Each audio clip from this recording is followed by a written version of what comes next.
I've had the privilege to spend time with the next two people that are going to carry out a conversation.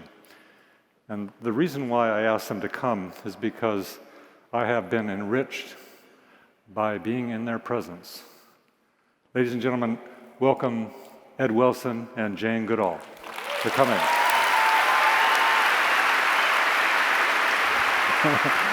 Oh, Jane.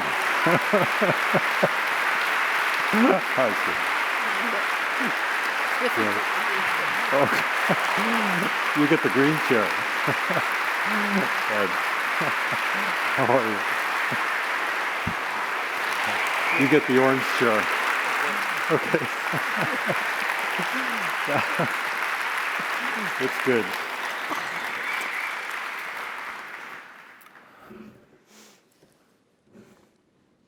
Well, welcome to my family. We have no agenda this afternoon pre-planned, do we? Not really. Not really. Well, except I think we all have messages to deliver. Oh.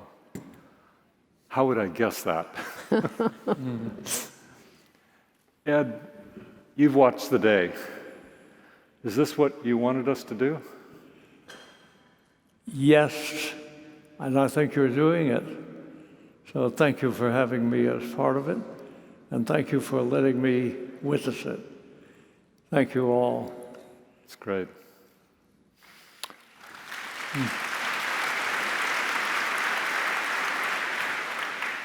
Now, I suppose that you recognize that both Jane and Ed are world scientists in the service of protecting biodiversity and conservation. Would you guys agree? Mm-hmm. But you actually also approach the world from different eyes. You from in the field in Africa, you as a young child growing up, studying ants, becoming passionate, and then a million other things. I don't know exactly how to structure this conversation, so we'll just sort of play it by ear if that's okay. Ed, what do you think about the future? And what do you think about your current work of Half Earth? What are you imagining? Well, 20 or 30 years ago, if you looked at the situation of the living world, it was very, very grim. It still is bad enough. I like to think that we have three great environmental crises to go through as a species. And the sooner we face them squarely and honestly, the more likely we are to do it expeditiously with minimum cost. The first one, climate change. I think we know how to solve that one. That has become mostly a political problem. The second one, I believe, is going to be recognized in the environmental era into which we're just now getting started, is the shortage of fresh water. This is going to become more and more of a crisis in country after country. We get that one solved, and the third that's really just about upon us, following close behind, is the collapse of ecosystems through mass extinction of species. So these are the problems we face. If we can articulate them clearly, and let me compliment you and your company for doing magnificently in developing the technology to do just that, then we can solve all three, 1, 2, 3. So yeah, I like the way things are going now. And what is your vision for what you describe as Half Earth? I mean, you described it a bit to me a year ago. Where do you want to take this? I want us to create a system of natural reserves or specially managed areas large enough to save indefinitely in natural conditions a very large percentage of the species on Earth. Some years ago, I worked with a young mathematician, ecologist from Princeton, I was at Harvard then, to develop the formulas that relate the area of reserves to the percentage of the species within the reserve that we could expect to see survive indefinitely.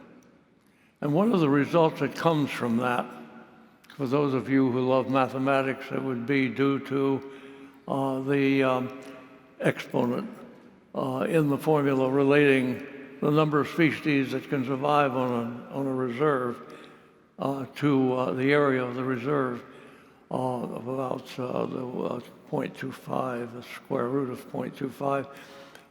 The number that can be preserved in a reserve of half of the protected, the previously protected area. Think of that, of the whole Earth, as an area we need to make a protected area, or most of it. The number, if we could go to half of this formula, which is pretty close to a natural law of biology, is 85% approximately. So if we can set aside half of the Earth's surface, and especially if it includes the beautiful natural areas that we've held on to, then we can save a very large percentage of all the species on Earth indefinitely. Now this brings with it a chord of hope.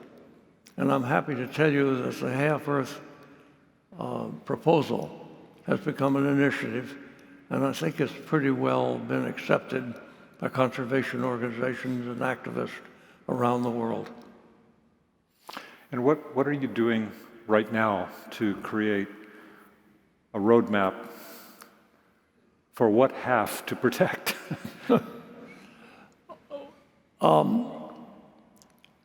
I think we need to step up the area we put aside explicitly as reserves in the parts of the Earth where it matters the most.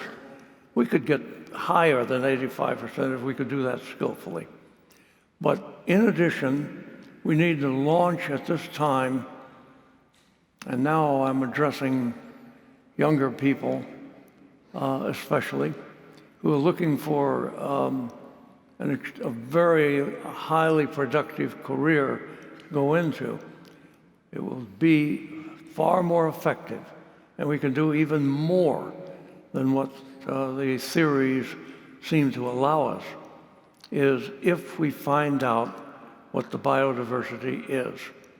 It is a remarkable fact that right now we have identified and given a scientific name to, and are beginning to understand a little more than 2 million species of plants and animals in the world. But the estimated number that exists on Earth is roughly 10 million. In other words, we only have discovered, and thus have some means through knowledge of looking after explicitly, some 20% of the plant and animals on Earth. So one of the things that we must do much more effectively than we have been is explore the living world, to identify, to characterize, and then love and protect most of the species in the world that, in fact, we have neglected to this point. Yes, it's a challenge. I thought you were going to use the mapping word, but it's okay. Well, I'd like to do that now if you'll give me another moment. Yes.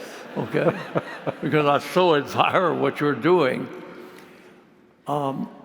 Yes, we want to map biodiversity all the way around the world. And the key is to discover all of the species in the world, to go ahead with that. There are 3 levels of biodiversity, that is, levels of biological organization that make up biodiversity. at the top of the ecosystems, such as ponds, streams, the fauna of knotholes in trees, the microorganisms that are in your lower intestine, even the little mites that live in the eyebrows of most people, feeding on the oil around your eyes that you don't even know there. I don't know about those. Okay, so these are if you'll remind me later after we No, we're not going to talk finish, about it. I'll tell you how you can get to see one. But anyway, ecosystems. And the level in between is the critical one. The next level are the species that make up the ecosystems. And then the basic level are the genes that prescribe the traits that make up the ecosystem. Species are the key pivotal unit. We need to find out all, or locate, discover, characterize all of the remaining species on Earth. And then we can get into what I like to call one of the next big things coming in biology and even in science. And that's to create a science of ecosystems organization. We haven't done it yet. We are as ignorant of how ecosystems are created, how they evolve as you take species out and put new ones in, and how they equilibrate. How is it that some ecosystems can reach a balance among the species that can last for geologic periods, where others are unstable and soon crumple and have many other species go extinct? We don't know. That's one of the great remaining problems of science. And now we come to your magnificent, uniquely effective company. This entails a tremendous amount of inspired mapping and analysis of the mapping, not only where the biodiversity is, because this is crucial for saving it as a whole, but also where the species are and in what places they create ecosystems of a certain kind, which we can study and figure out how it all works. And then eventually we'll have the science, we'll have the programs, we'll have the ethics, the ethos of conservation strong enough through our own species to look to a brilliant future, I think, of thousands of years of peace on this earth, living with the millions of other species that formed the birthplace of our species.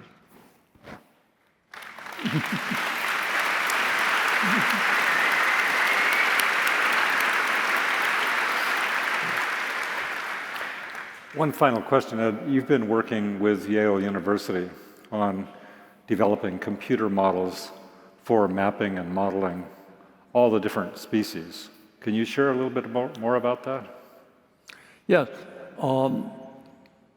We have an organization, well, it's named after me, so that means I have to work extra hard, called the Wilson Biodiversity Foundation, which is addressing all these problems in different ways, and is serving as a kind of advisory committee, which is incorporating all of the science that we can master to focus on the issues that I just described about how ecosystems and species congregations and so on are put together and kept together. And we're making good progress of doing the basic science, or contributing to it, because a lot of organizations, more and more, are entering this effort to establish the scientific and technological foundation of an authentic conservation of the vast majority of species that the Earth is still blessed with. So this organization, and there are others, but I'm particularly pleased with this one, a Half-Earth organization, is focused intensely on solving these problems I just indicated in introducing this subject. You brought a little film along. Did you want to share that film now, perhaps? Maybe they can roll it in the back, showing Walter's work? You mean our scientist, Walter Yates? Exactly right. Here he is. Oh, Prevent species Walter, I from didn't know you were here. We need no, to that's him carefully right there, manage sorry. remaining untouched lands. Land use change is probably the #1 threat that biodiversity is facing. The Half-Earth Project is an initiative to identify and help protect the places where biodiversity is most at threat from extinction. Species are the elements that are behind a healthy planet. The macaw, they're beautiful animals as you see them flying over the rainforest canopy. The great green macaw is one of the few species that are able to carry large seeds. These trees have important economic value to livelihoods there. Unfortunately, fewer and fewer of these birds exist. So understanding where that species may be impacted by future land use in the region is absolutely vital. The Half-Earth map sets out to provide a spatially specific map of conservation priorities. We humans want to advance our economies. Change is not a bad thing necessarily. What would be a bad thing if we're not smart about how and where we're changing? Often it's just been the information that's been lacking. Here at Yale, another project, Map of Life, provides science supporting the Half-Earth Project, and in particular, species by species spatial information. It's bringing together students from Yale, scientists, and a whole set of collaborators to develop information that feeds the Half-Earth Project. As you go on the Half-Earth Map website, you'll be able to look at biodiversity priority patterns, existing reserves, and human pressures. You'll be able to see the global scale, the 3D globe, as well as all the way down to the local scale at the landscape level in as high a spatial detail as possible. For example, hummingbirds, you'll get to appreciate both the larger global geography of this group. It's obviously restricted to the Americas. You can go in here and then really differentiate the places just a few kilometers apart that may support 20 or 50 species of hummingbirds, and then perhaps just one a few locations over. We're really excited to work with Esri in the Half-Earth Project. It's through that detailed and engaging visualizations that we are able to get biodiversity into the decision-making. If you'd like to help the Half-Earth Project, I encourage you to engage. You may be able to vitally contribute through mapping that you're doing so that you directly can support better conservation decision-making.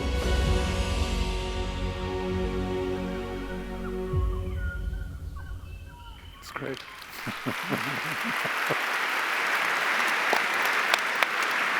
Interesting. Synoptic, whole Earth modeling, modeling the ecosystems. That's all the words that I'm picking up from your conversation.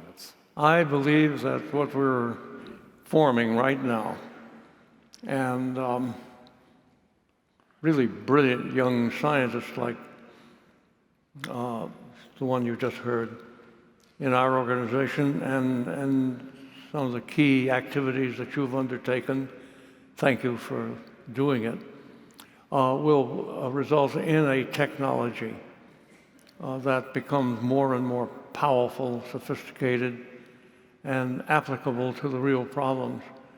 I'm very hopeful about the final outcome of this. Jane, what do I ask you? Well, Jack, first of all, you know I've spent so long studying chimpanzees. Yes. Right. Well, first I want to say then, I'm very grateful that you've invited me here and to be sharing this platform. But just a little bit of chimp behavior. When chimpanzees really kind of like each other, they help keep each other clean. So if I were a chimpanzee, I'd now be very worried that my friend has mites in his eyebrows, and I would be grooming them, you see, like this. I should groom yours as well.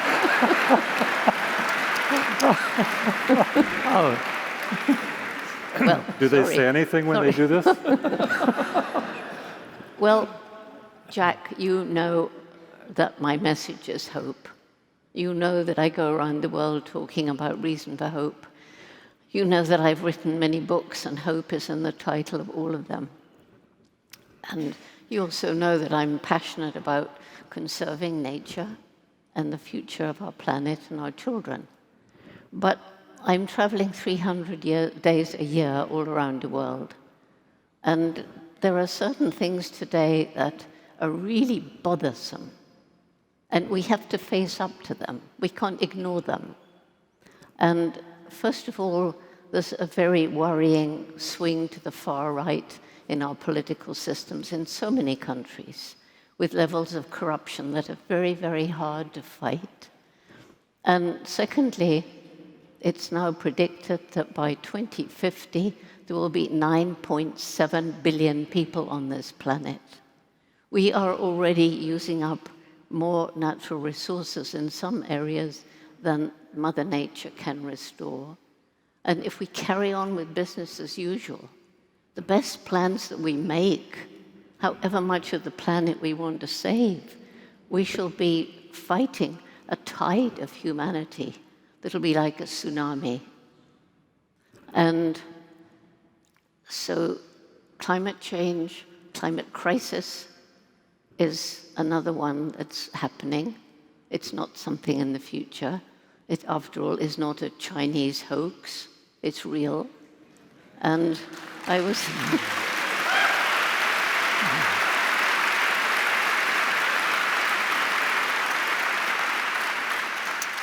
So I was talking with you earlier about, Esri could do a great map showing how the climate crisis is forcing species to move from their range, those that don't become extinct, those that can adapt.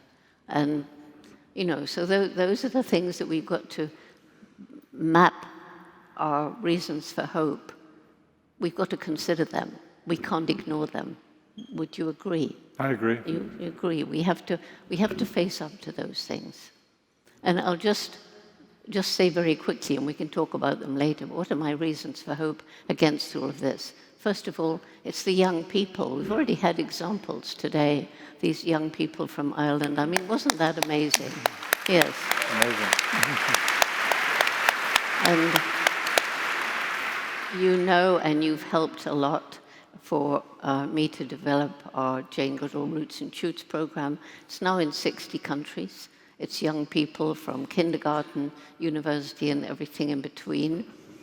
And they roll up their sleeves, they choose their projects to make the world a better place. And I see their shining eyes everywhere.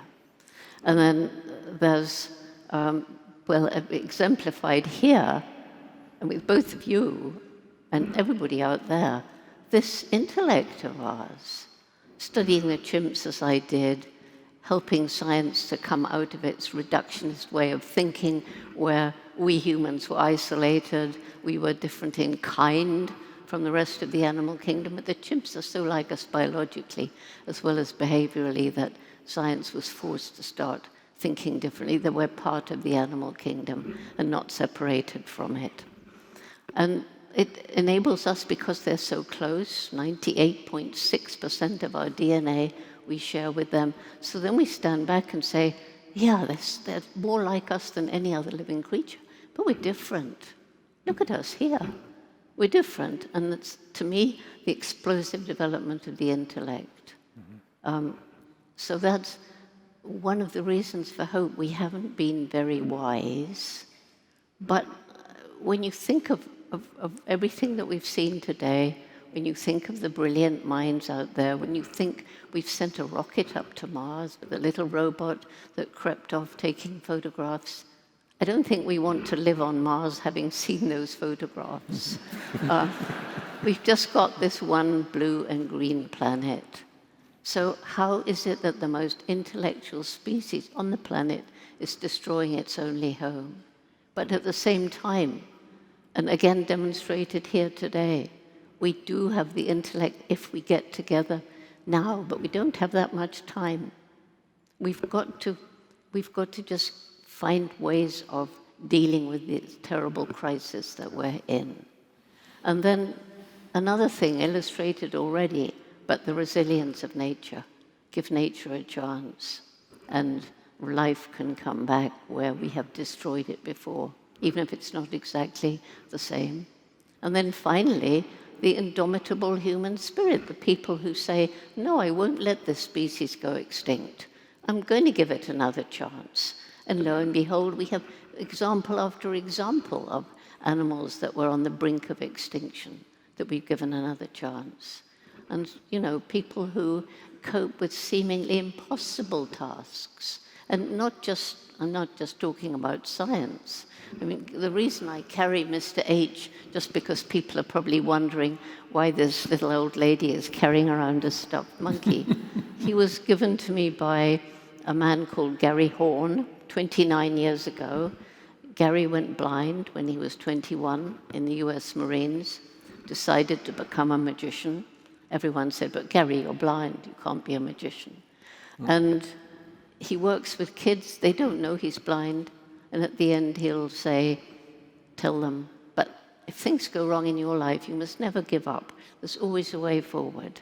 And he does cross-country skiing and scuba diving and skydiving, and he's taught himself to paint, which is incredible. So he gave me Mr. H, thinking he was giving me a chimpanzee, and I said, Gary, I know you can't see, but what's that? And he said, never mind, take him where you go, and you know I'm with you in spirit. Yes, Jack, you got it right, he's got a tail. Yes. So, you know, we've got to face the doom and the gloom and the darkness, but then we've got to, because if we lose hope, then we may as well all give up. None of this is useful. If we think there's no way forward, and that we're doomed, as many scientists tell us, then eat, drink, and be merry, for tomorrow we're going to die. But we mustn't let it happen. And I think this gathering that you pull together, this extraordinary group of people, if we all get together, we can somehow get out of it. We must elect the right politicians as well.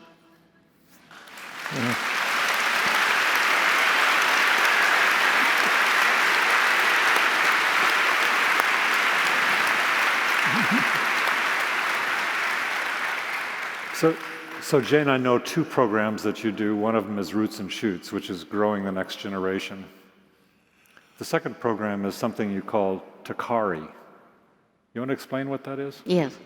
The reason I'm no longer living in my paradise at Gombe, which are the best days of my life without any question, is because in 1986 there was a conference, not as big as this, but we brought together in 1986, there were, I think it was 7 different field sites studying chimps. And we brought them together to see mostly, you know, about chimp behavior, how it adapted to different environments and so on.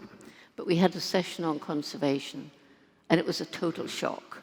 Like everywhere across Africa, the forests were being cut down, chimpanzee numbers were decreasing, the beginning of the bushmeat trade, and all sorts of other problems. And I went to that conference. I had my PhD by then, although I started without one. And I left as an activist. And it wasn't a conscious decision. It just was something that clicked in my brain. But I didn't know what to do. So I managed to get a little bit of money together. It was the National Geographic that provided that. And they provided large posters of chimpanzee behavior. And managed to get, oddly enough, you know who gave me the help to manage to get around 7 different countries? Was James Baker, then Secretary of State. James Baker. Apparently he's passionate about climate change now. Yes, but anyway, he telexed, that's what we did in those days. He telexed the different embassies of those countries and said, help Jane. And so they did. Anyhow, while I was learning more about chimpanzee behavior, I was also learning about the plight of the people living in and around so many of these habitats, the crippling poverty, the lack of good health and education, and the degradation of the environment. And it came to a head when I flew over Gombe. Gombe is a tiny national park, the smallest in Tanzania. And when I began in 1960, it was part of that equatorial forest belt that stretched from Western East Africa right across to the West Coast. By 1990, it was a tiny island of forest surrounded by completely bare hills. And there were clearly more people living there than the land could support, and they were struggling to survive. Yes. The land was overused and infertile. And that's when it hit me. Mm-hmm. If we don't do something to improve the lives of these people, then we can't even try to save the chimps. Yes. Who were isolated in this tiny national park. And so we began Takari, and I think what made it different, certainly back then, we didn't go into these 12 villages around Gombe. It was arrogant white people saying, well, you've made a mess of things, and this is what we're going to do to help you. It was a carefully selected team of local Tanzanians who went into the villages and sat down and listened and asked them, what can we do to help you? Grow more food. We restored fertility to the overused farmland without chemicals, I may say. Then they said they wanted better health and education, so we worked with the local Tanzanian government that should have been doing it anyway. And then we could introduce water management programs, microcredit for women, and helping girls to stay in school during and through puberty, because it's been shown that as women's education improves and women are empowered, family size tends to drop. Yes. And we have actually seen the beginning of that happening. You brought a film along with you as well to show this work of Takari. Yes. Being engaged locally. Can we show that right now? Yes, and that's thanks to Lillian Pintea, who is here somewhere, who works with you. Mm. And so it's thanks to Lillian and Esri that this film was produced. Let's look at it now.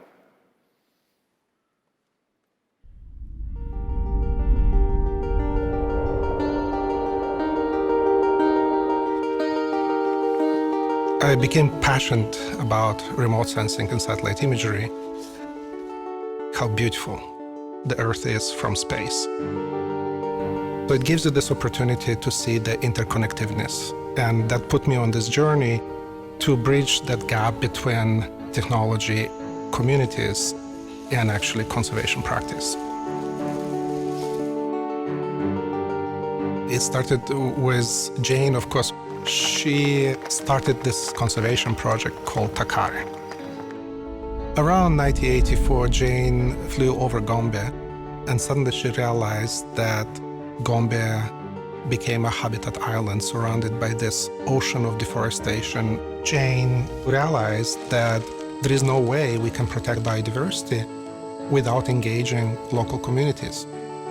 Takari tries all the time to achieve conservation by empowering and facilitating local communities to do it themselves.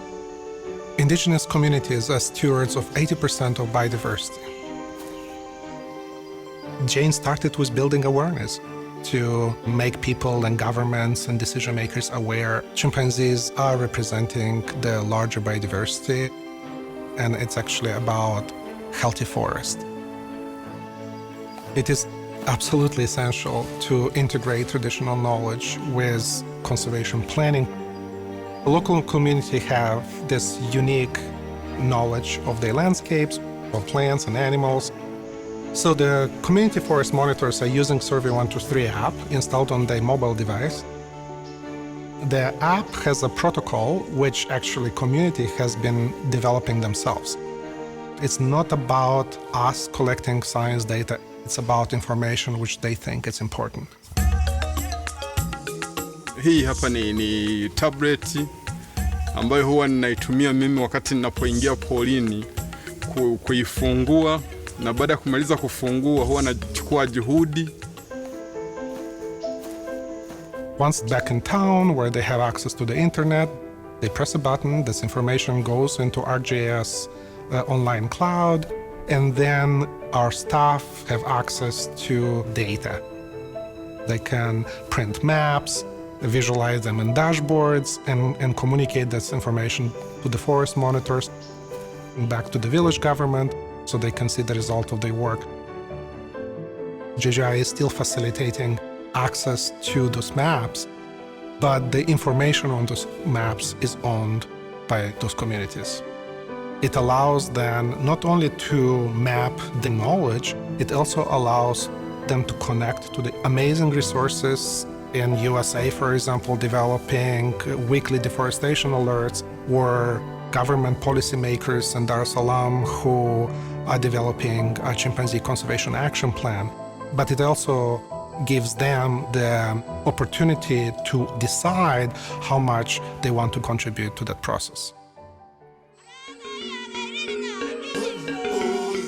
Mashambani huko miti imeshakuwa mikubwa, uyoga tunaupata. Kwa hiyo nikienda kuvuna uyoga nikaleta kuuza sokoni, tayari napata matumizi yangu na familia yangu. Kwa nashukuru sana kupitia shirika la JGI kuleta elimu hii ya uhifadhi wa misitu na mazingira kwa ujumla. Kundi ya nyuki ambao ni rafiki wa mazingira, tumeweka mizinga na sasa hivi tunauza asali, tunachakata nta, tunapata mapato kutokana na nini? Na miti kupatikana. Sasa hivi watoto wanasoma.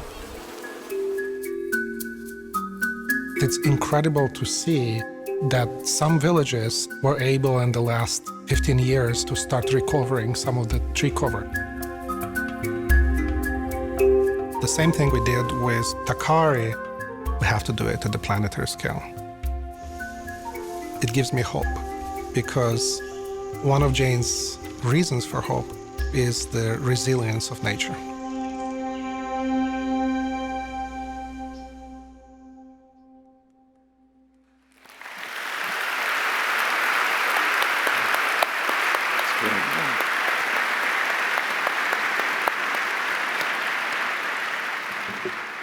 And so, Jack, you know, it's so exciting, collaborating JGI and Esri and Takari, and that through your technology, which we are testing out in the field, we can scale up Takari. And you should know that we began with 12 villages, it's now 104, because most of the chimpanzees in Tanzania, they're not protected. They're not in any of the parks or reserves. They're just in village forest reserves where they're not protected at all. Yeah. And so these village forest monitors that were in that film, they're volunteers. And they're so proud of what they do. You know, and they're indicating an illegally cut tree. And the young people, Roots and Shoots, is in all of these villages. And they're learning, you know, yes, it's important to preserve the environment and the forest because it helps us too. They're not just doing it for the chimps. And so we've also got similar programs in Uganda, DRC, the Republic of Congo, Senegal, Mali, Burundi, and we're hoping to go into Gabon. And on, yes. Ed, your approach is sort of, in some ways I'm thinking a top-down approach, modeling all the ecology. And Jane's is a sort of bottom-up, you called it once boots on the ground, or what did you say, boots on the ground? Was the phrase that you used? Actually doing conservation bottom-up. And so in a way, your own little talks here this afternoon are totally complementary. Science and action. Yeah. I love that. I didn't even start as a scientist. When I went to Gombe, I hadn't been to college. Yes. And then it was Leakey who made me go and do a PhD. And I was really nervous. Those men. Yes. So can you imagine when you haven't been to college and you go to Cambridge University, the English one, and I'm told that I've done everything wrong. I shouldn't have given the chimpanzees names. That wasn't at all scientific. They should have had numbers. I couldn't talk about personality, mind, or emotion because those were unique to us. And so to me, it's really exciting that because the chimpanzees were so like us, that's all changed, and now a lot of students are studying emotion, personality, and of course animal intellect is just the top thing. And we know about intellect in octopus, and bumblebees have been taught to roll little marbles, and if they drop it in a hole, they get nectar. So, you know, this is wide open too, and it's kind of slightly different to this technology, and yet technology comes into it. Comes into it, but it's Yes. nowhere near as rich and beautiful as the But natural the two world. together, they complement each other. Beginning to. Yes. Ed, what are your thoughts? Well, I'd like to add a note of support and pay a little attention to what I call the little things that run the world. We are, of course, being human, being big mammals, are focused on the creatures most like ourselves, which is entirely appropriate. If we can't save them, we can't save anything. But at the same time, we're going to have to develop a lot of science that reaches down into the smaller organisms of the world, to the millions of species of insects, of creatures that most people have never heard of, that are nonetheless fundamental in maintaining these ecosystems all the way up to the cornfields and the cacao plantation. Here's the names of just several of them to give you a sense that swarms around the earth that have only partly been studied, partly understood. Many are undoubtedly going extinct or changing or overproducing, and we need to know so much more about this major, major part of biodiversity. We need to know more about schizomids. These are little spider-like things that swarm everywhere. We don't even know, in most cases, what they eat or what eats them. We need to know about aurabatid mites, which are among the dominant organisms, these little mites that eat decaying leaves and the bacteria and the nematodes of the soil. I once had to I was doing experiments. I had to get aurabatid mites identified, and I found out there are only 2 people in the United States who have the ability to tell one from another. We also need a specialist to become experts on springtails. Another word for these little insect-like creatures that swarm everywhere and are part of the foundation of ecosystems everywhere on the land and in the parts of the sea. Collembolans is another name. Entomobryomorph collembolans, among the dominant animals of the world. How many people are expert to tell us what's happening to them? There's scarcely any people. Even though I was astonished myself to find out that among the last creatures to be found as you ascend Mount Everest, right at the peak, are entomobryomorph collembolans. And bless my soul, feeding on in this little ecosystem and the platform, around the platform where our Everest climbers climb and die, are little creatures, spiders, solstices, or jumping spiders. They feed on the collembolans, and they maintain a little ecosystem up there. Collembolans have been found in the first water brought up when the Russians drilled through Lake Vostok, to Lake Vostok, through the great ice plate over it in the Antarctica. For heaven's sakes, the same things that are on, or at least similar things, on Everest, the peak of Everest, are down there in Lake Vostok. We're just finding about all of this, and we're just beginning to understand that as we set out with science and technology and understanding and practical applications of our best methods of cultivation and land protection, that we must bring in all of the little things too, and know them well and not let them perish. And you will notice in passing now that I have not once mentioned ants. And I'm going to slide by because I think I can make my point with columbilans and orobatid mites and eyebrow mites and other such things. I took yours away. Oh, yeah. You both free of eyebrow mites. Yes. I'm not going to sleep well at night anymore. Well, what do you think we should do now? What should these people do? I think, one of the things I'm always saying, it's the main sort of fundamental underpinning of Roots and Shoots, is that every single one of us makes some impact on the planet every single day. And some people make huge impacts, people up CEOs of huge corporations, people in power in government can make a difference by signing a check or something like that. And I think this community, using all this GIS and so on, is making a huge difference every day, but just an ordinary person. Yes. The choices we make, what do we buy, what do we eat, what do we wear, where did it come from, how many miles has it traveled, did it harm the environment, was it cruel to animals, is it cheap because of child slave labor? And all of this is interconnected. And it may seem, I mean, a lot of people, they understand the problems, but they do nothing because they feel helpless. Yes. And this saying, think globally, act locally, it's the wrong way around, because if you think globally, you're so depressed. You don't want to do anything.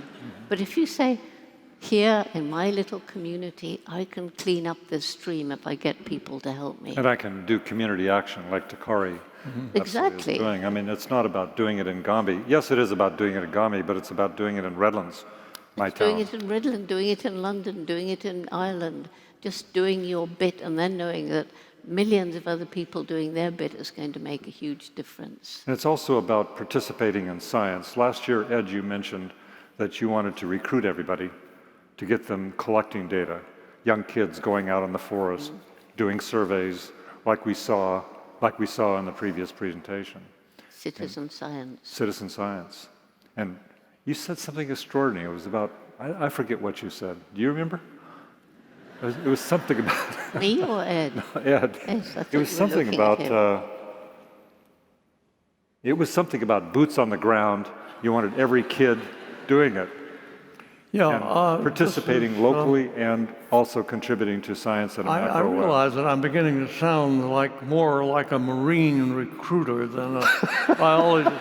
But we are entering an era when a radically new view of nature, the natural world, is not only inevitable by the advances in science and the concern people have about their personal environment, but also by the amazing things awaiting discovery as we begin to work through these millions of species that remain unexplored. And I would like to see a society in which to do this kind of exploration, to find out something about every one of these species, large and small, that allows them to maintain their existence, has allowed it, for millions of years, enough so that they can live on for millions of years into the future, and in so doing, gain a mastery of our own environment. After all, we live in a living environment. We don't live on the moon. We're not ready to go to Mars unless you volunteer. We live on what may be, I think almost certainly is, the only life-bearing planet in the solar system. So we better stop destroying it. So we have a certain advantage of seizing what we're doing now, which is destroying a large part of it. It's terrifying. I think to explore the world, yea, verily down to the smallest, most inconspicuous mite and collembolan and nematode and protozoan, to explore it all, to understand where it all fits in, to include the study and the affection for and the maintenance of all of life on Earth, in addition to those that have already won our hearts, is the way humanity will move safely into a new era.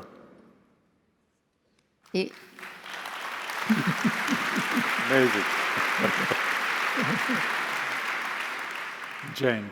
Well, I was just going to say that it's again, your perspective looking at all these species, these amazing species, all the ones that live in the earth that we know nothing about at all. And see, I came at it from such a different perspective. Yes. For me, it's the individual animal. And that's why, working in hotspots, saving what's there, but I want to save every one of them. I want to look at the chimps in Mali who spent time in caves. I want to learn more about the chimps in Senegal who forage in the moonlight because it's so hot in the day. In Uganda, where they've learned to forage in moonlight because they want to raid crops, because they're being pressed further and further into the forest and have less and less food.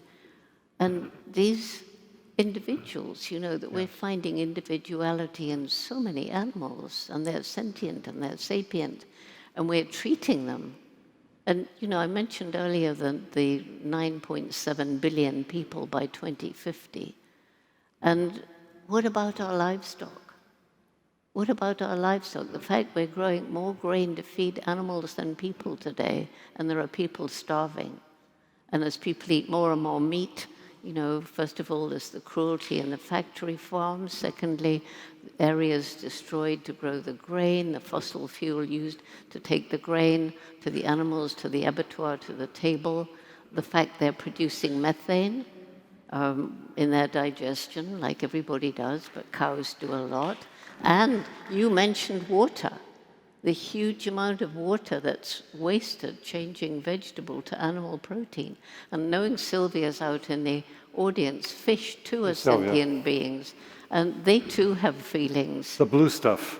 The blue stuff. And all the stuff in the blue stuff. Yeah, but they're individuals as well. And I was telling you at lunchtime what I think really surprised you. This couple who had they had a golden lab, but they had a fish pond with carp. And the largest carp was called Homer, and every single day the dog would go to the pond, go over the edge, put his nose down, and Homer would come, and they'd commune for 10 minutes every day. And that's a fish. And we don't think about, now we're beginning to understand that fish have feelings too. So we've kind of lost wisdom, haven't we? Wisdom where you make a decision based on how will this help future generations. And you hear this saying all the time, we haven't inherited this planet from our parents, we've borrowed it from our children, but we've been stealing it. And we're still stealing that future. And we have to get this is what it's all about. It's about finding ways to study the world, to study the species, to make maps, to know what's going on, but at the same time working to give the children hope and helping them to really make this a better world and tackle these problems that seem impossible. And that's why this indomitable human spirit, we can do it.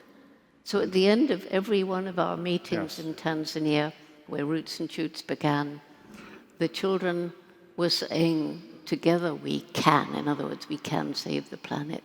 And I said, yes, together we can, but will we?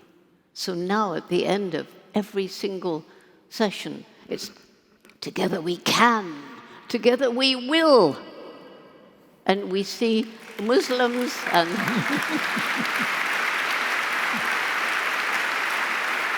That's right. shall we get them all to do it? Can we do it together? Together we can. Together we will. See? That's it.